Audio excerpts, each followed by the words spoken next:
Folks, we're going to cover 10 tips for what not to do so you don't go home with no fish. All right, tip 1, never ever go out to a lake and start fishing with frayed line or cut line. Any line that's got frays or nicks or cuts, because it's going to snap off when you least expect it. Always have fresh line on your spool. Tip 2, always have the right hook size. Don't go oversized, don't go undersized. Match the hook to the fish size and shape that you're fishing for. Tip 3, always have your fishing license with you at all times and know the regulations if there are any for that body of water.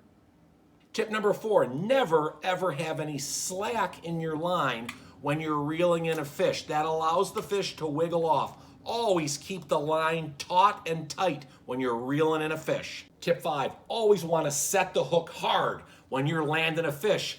Get the hook set, it won't come off. Tip 6, you always got to know what drag you have when you're fighting a big fish. Too tight, too loose, know what drag to use when you're getting a big one. Tip 7, you always want to know the weather when you go fishing. Have your sunglasses, have your suntan lotion in case it gets real steamy when you're out there.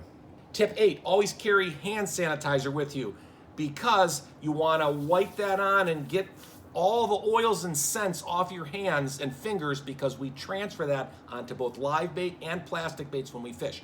Tip 9, never take home more fish than the allowed bag limit at whatever lake you're at.